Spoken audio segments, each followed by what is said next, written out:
come on, literally from the other side of the goddamn planet to be here tonight.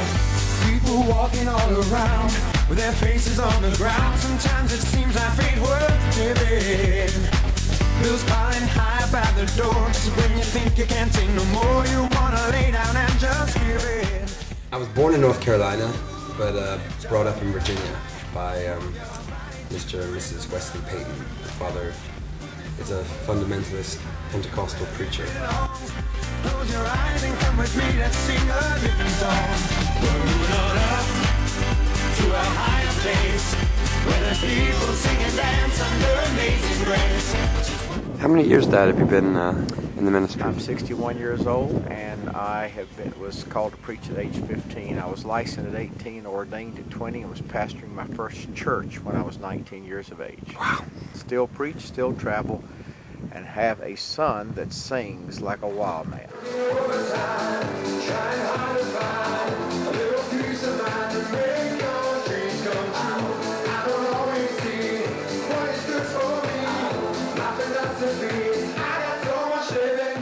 And what was it like growing up in a Pentecostal holiness church? Hard. Hard. I was not allowed to attend ball games. We were not allowed to attend movies. I think we were allowed to go bowling, but we did park a lot and neck a lot. If you imagine, I'd spent years in this little tiny town in the mountains of Tennessee, kind of trapped, you know, trapped inside myself and trying to find my way out of this darkness, you know, which was being sold to me as the light, but for me it was just dark. You say I'm too much, but you don't care anymore. Well, that's fair enough.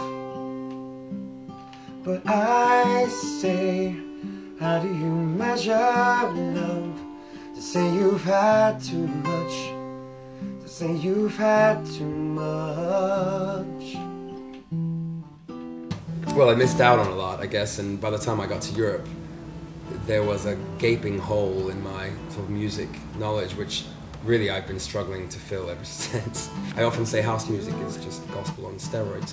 It's just taken up that extra notch. And, you know, in a way, house club nights are like churches, you know, the kind of churches I grew up in.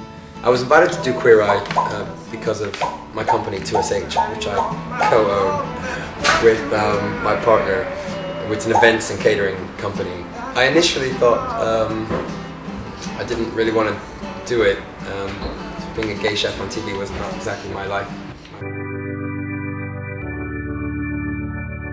I started working on the album with a legendary producer, Eric Kupper, and it's a collection of gospel-inspired pop songs and kind of gospel pop album, kind of pop for grown-ups, I guess. Head Candy, they are such a family, and they've really kind of taken me into their family, and what they do is such a perfect vehicle for what I've always wanted to do, because you know, they got it. They got what I do, and they've just been perfect for me. So, the first time I did a Head Candy night, and I had, you know, several thousand people there, with hands in the air, singing A Higher Place. You know, it felt very much like I was kind of following my father's footsteps. Dad calls me all the time, saying, "Son, I was on the treadmill this morning at the gym, listening to Celebrate, and I just love it, you know, your music just lifts me up, you know, so you know if your music can get into the psyche of a fundamentalist Pentecostal preacher, then, you know, you might have a chance of breaking America." It's funny, there's been a lot of, you know, comparisons between, you know, me and my dad, and obviously I'm just, you know, the big gay gospel singing version of Pastor Peyton. I'm not sure if you'd appreciate that, but yeah, whatever.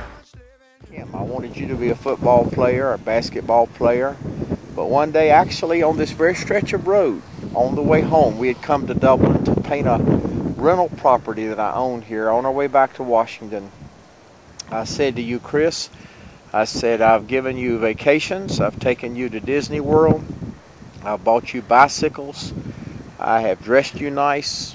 What else can I do to show you I love you? Veins popped out on your neck and arteries, and tears streamed down your face.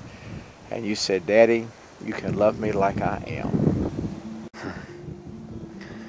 Well, you've done a good job.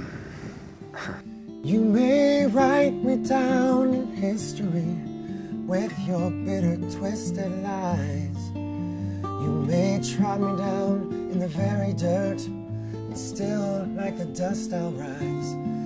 Does my happiness upset you? Why are you best with gloom? Because I laugh like I've got an oil well pumping in my living room. I'll Rise is the first single, and I'll Rise, I think, is probably my favorite song on the whole album, possibly because I didn't write it. It's easier to love things so much more maybe when you didn't create them. But it's a cover of a Ben Harper song, and the words are inspired by Maya Angelou, who's one of my favorite writers. The words to that poem are so empowering, and Ben Harper did a wonderful job making a song out of it. But it has a very dark, kind of dirgy sound to it, so it could do with just rising. You